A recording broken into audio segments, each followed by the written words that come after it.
Well, thank you, Mr. Chairman. As a former member of this committee, I'm delighted to be back in front of you.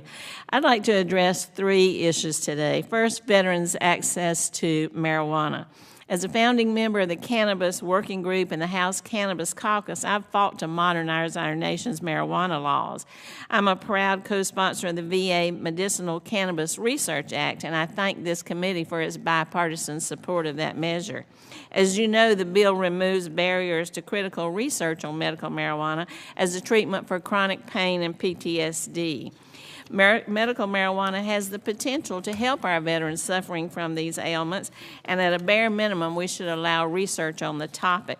And this is especially important in light of the nation's opioid epidemic. Our veterans are twice as likely to die from opioid overdose as the average American, so we owe them this to provide alternatives.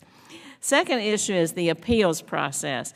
For more than 4 years, I worked with the VA, the VSOs, and this committee to address the problem and introduce legislation that was the basis for the new law signed last August.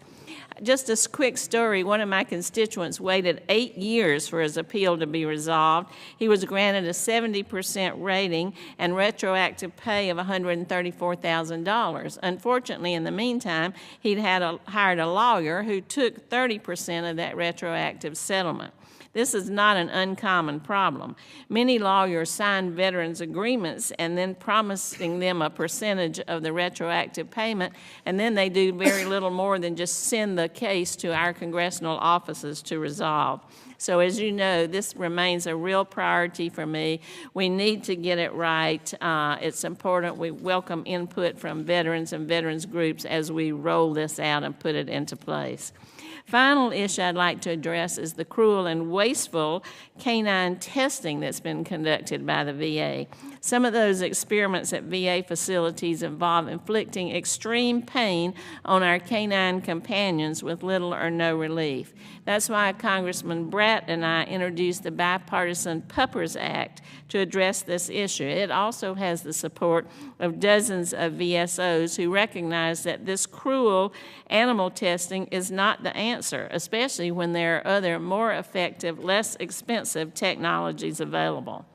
Before Secretary Shulkin left, he told me in no uncertain terms that the VA was winding down this dog testing program with the goal of completely phasing it out. So I would hope that the next Secretary of the VA would continue this commitment and that this committee would support our Puppers Act. So again, I thank you for having us today and listening to our input on issues that I believe will help all our veterans. And I yield back.